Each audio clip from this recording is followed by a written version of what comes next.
dans cet espace où je partage avec vous mes pensées singulières. Je suis Sabrina Menastriya et aujourd'hui je vais vous parler des enfants singuliers. Je vais tenter de vous donner 3 clés qui me semblent être indispensables pour les aider à se construire, on va dire correctement, en tout cas développer leurs talents et surtout ce qui est important, c'est les faire intégrer dans ce monde qui est si différent d'eux et avec lequel ils ressentent un tel décalage. Alors avant de commencer ces 3 points, ce qu'il faut savoir, c'est que très souvent, on détecte ses propres enfants, donc qu'ils soient au potentiel intellectuel, hypersensibles ou qu'on perçoive chez eux un très fort talent créatif.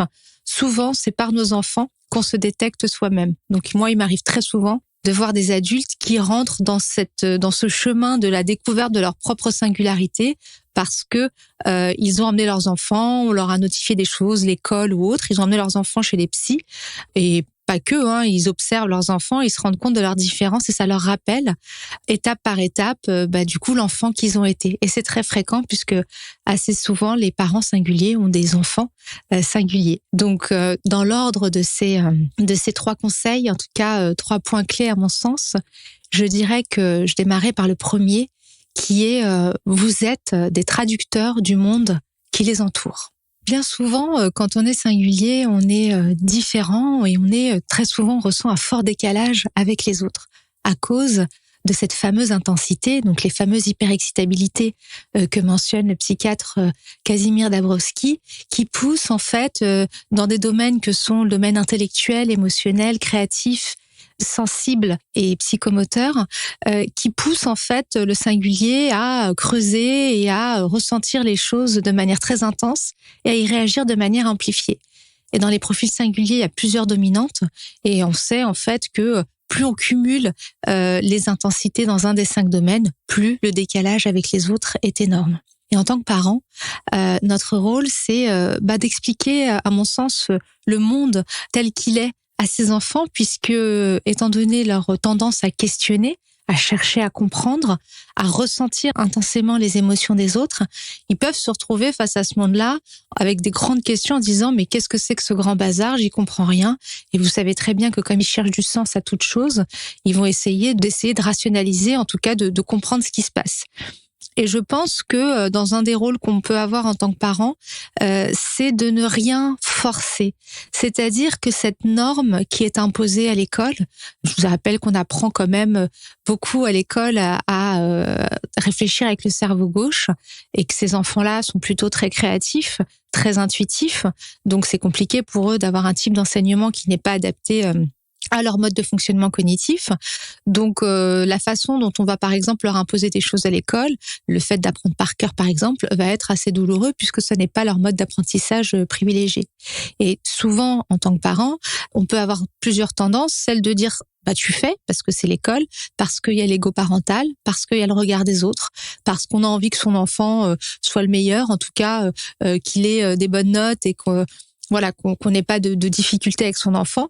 Ça, c'est la première option. Et le problème avec un singulier, quand on fait ça, c'est que ça marche pas. Parce que quand on impose une norme qu'un enfant ne comprend pas, mais vraiment qu'il ne comprend pas, il l'interroge, il la discute, il la rejette. Et là, vous allez avoir 2 cas de figure en forçant. Vous allez avoir un enfant qui va se taire, qui va intérioriser tout ce que vous lui dites, qui va se suradapter, mais qui bouillonne intérieurement et qui risque de vous exploser à la figure dans 10, 15, 20 ans parce que en fait, il n'aura pas compris pourquoi il fait tout ça, mais il s'adapte parce qu'il se soumet quelque part à votre volonté, probablement par amour pour vous, puisque les singuliers sont souvent des hypersensibles et des affectifs. Ou alors, vous allez avoir un rebelle qui va vous rentrer dedans et qui va rejeter tout ce que vous allez lui demander. Et ça va démarrer une relation conflictuelle avec votre enfant. Et on sait que les relations conflictuelles, quand elles commencent tôt, c'est compliqué à gérer après à l'adolescence et à l'âge adulte, en tout cas dans la relation parent-enfant. Selon le type de relation que vous voulez avoir avec votre enfant, moi, mon conseil, c'est vraiment de ne jamais, jamais forcer, imposer, chercher à soumettre un singulier.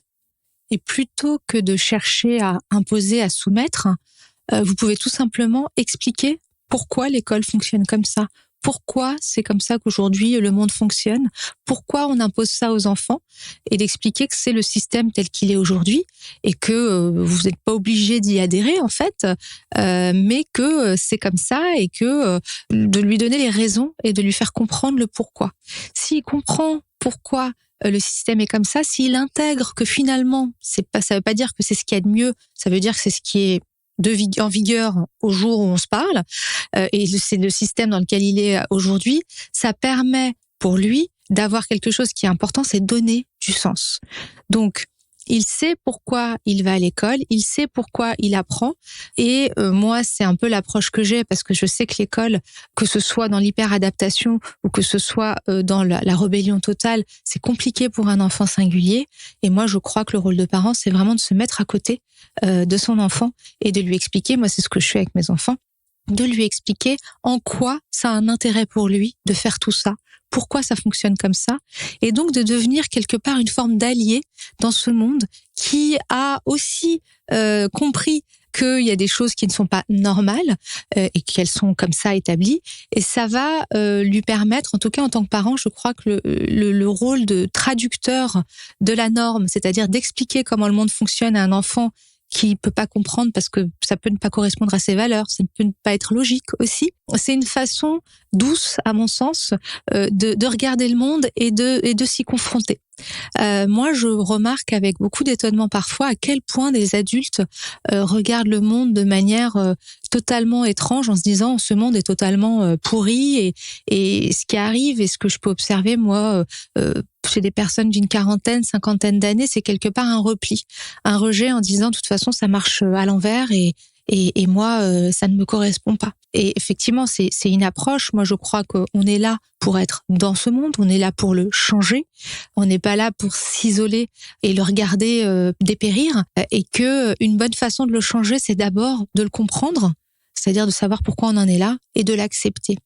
Et transmettre ça à nos enfants dans leur plus jeune âge, ça leur permet d'avoir un regard critique qui n'est pas un regard où ils s'imposent de respecter une norme qu'ils comprennent pas. Ils peuvent tout à fait comprendre que cette norme n'est pas juste quelque part, mais que c'est celle qui est en vigueur et que justement, ils ont vocation, très probablement, à la changer.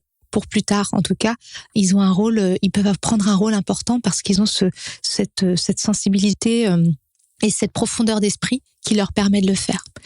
Donc, c'est, à mon sens, un des premiers enjeux. Et je crois que plus un enfant a des clés de décryptage du monde qui l'entoure, jeune, moins un parent le force à rentrer dans une norme très figée, plus on a des chances d'avoir, à mon sens, un enfant qui, quelque part, navigue très jeune dans ce monde, apprend à s'y orienter et justement à y trouver sa place. Le deuxième point qui me semble important, la deuxième clé, c'est de faire en sorte qu'ils soient leur propre point de référence, d'éviter de les comparer aux autres. Un enfant singulier, par définition, c'est un enfant différent. Il prendra du temps à acquérir certains apprentissages puisque il apprend déjà pas de la même manière, et à cause de cette intensité, il va avoir énormément d'informations dans la tête. Imaginez un enfant très créatif qui a énormément d'idées, et un enfant très sensible qui ressent une quantité de signaux et qui a une perception sensorielle des émotions des autres très très forte, à quel point il peut se sentir paralysé. Et ces enfants-là peuvent prendre du temps, parce qu'ils intègrent beaucoup d'informations dans leur jeune âge, peuvent prendre du temps à parler, peuvent prendre du temps à se localiser dans l'espace. Souvent, on a des enfants qui parlent tard, qui marchent peut-être un peu plus tard aussi, et qui maîtrisent, on va dire, ont une motricité fine, comme disent les psychomotriciens, qui n'est pas idéale, et ils peuvent être un peu maladroits. On cite souvent cet exemple, l'exemple d'Einstein. Bon, c'est un peu cliché, mais en même temps, l'exemple parle de lui-même. C'était un enfant qui était très maladroit, qui a parlé très tard, qui avait pas une bonne scolarité au sens où on l'entend, qui détestait apprendre par cœur. Ça, c'était un cauchemar pour lui, et donc qui n'était pas dans les canons de l'enfant parfait de l'époque. Et peut-être que parmi vous, vous avez des enfants qui sont un peu comme ça, mais ça ne veut pas dire qu'ils ne pourront pas acquérir tout un tas d'apprentissages, mais ça prend peut-être plus de temps. Pourquoi ? Parce qu'ils intègrent d'autres choses avant. Et moi, je donne souvent cet exemple de l'entonnoir, c'est-à-dire que, imaginez un entonnoir, donc vous avez la partie du haut où il y a énormément d'informations, Et tout ça doit passer dans le filtre du petit tuyau du bas de l'entonnoir à travers la parole ou à travers l'action, à travers les gestes. Et quand on a une pensée très dense, c'est pas évident de la mettre en mots. Quand on ressent des émotions très fortes, c'est pas évident de les mettre en mots. Et ça nécessite un peu de temps. Et ça nécessite d'être apprivoisé. Donc, comparer ces enfants-là à d'autres enfants par rapport à leur classe d'âge, parce qu'ils sont en retard, en avance, etc., ça n'a aucun sens. Le seul point de comparaison qui vaille pour ces enfants, c'est de les comparer par rapport à eux-mêmes et par rapport à leur propre progrès, à leur propre évolution. Donc moi, ce que je vous conseille pour accompagner au mieux ces enfants, c'est vraiment de conserver, par exemple, leur cahier et d'une année sur l'autre, de regarder dans quelle mesure ils ont eux-mêmes fait des progrès. Donc, vous allez comparer le cahier de l'année d'avant et vous allez dire, mais tu vois, l'écriture est beaucoup mieux aujourd'hui qu'elle n'était il y a un an, tu as fait beaucoup d'efforts. Et ça, non seulement c'est de la pédagogie positive, mais en plus, vous leur montrez clairement que ce qu'ils font évolue et paye quelque part. Et ils observent avec leurs yeux, ils peuvent toucher du doigt les résultats de leurs efforts. Et quand on voit comment, chez certains enfants singuliers, la parole est pas facile, l'écriture, c'est pas non plus facile, hein. C'est toujours un peu la même histoire, hein. C'est la différence entre le haut de l'entonnoir, qui est la pensée dense, la créativité, et le bas, qui est, je fais redescendre tout ça à travers un filtre tout fin, qui est une parole bien posée, un écrit parfait. Et ça, quand la pensée va vite, quand les idées se bousculent dans la tête, pour un enfant singulier, c'est pas évident. Donc, voilà. Donc, petit conseil que je peux partager avec vous, c'est vraiment de regarder à travers ce qu'ils font et de mesurer leur progrès et leur évolution et de vous affranchir. Je sais que c'est pas évident. Moi, je l'ai fait. C'est un effort assez dense, mais de s'affranchir de ce que des autres enfants du même âge font, parce que ça, c'est assez tyrannique, hein, parce que votre enfant, il est évidemment unique. En plus, il est singulier, il est intense, donc il est encore plus unique, entre guillemets, plus rare.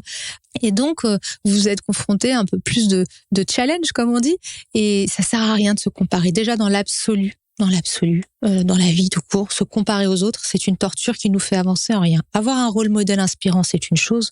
Se comparer, c'est totalement inutile. Donc, pour vos enfants, faites que eux-mêmes soient leur propre rôle modèle et qu'ils puissent, à travers ce qu'ils font, ils puissent reconnaître leurs propres efforts et prendre surtout un truc qui est hyper important, confiance en eux, en leur capacité à faire et en leur capacité à évoluer. Je sais que c'est pas facile, je sais que l'école est toujours là pour vous rappeler que là il est en retard de machin, on compte les années, etc. Là il devrait faire ça à tel âge, il ne fait pas ça à tel âge. Après oui, vous avez des enfants qui maîtrisent parfaitement l'écriture, le langage et qui sont très performants tout en étant singuliers. Donc ce que je dis ne s'applique pas évidemment à tous les enfants singuliers, mais en tout cas le fait d'en faire leur propre point de référence, parce que même pour un enfant qui performe et qui a de très bons résultats, il peut avoir cette fibre de la compétition, en tout cas d'avoir toujours l'habitude d'être le meilleur, et ça peut aussi être compliqué pour lui de tenir ce rang-là, avec toute la pression qu'un enfant singulier peut se mettre quand il est dans cette disposition-là. Le troisième point qui me semble important, c'est de travailler leur sécurité affective, mais en construisant leur autonomie affective.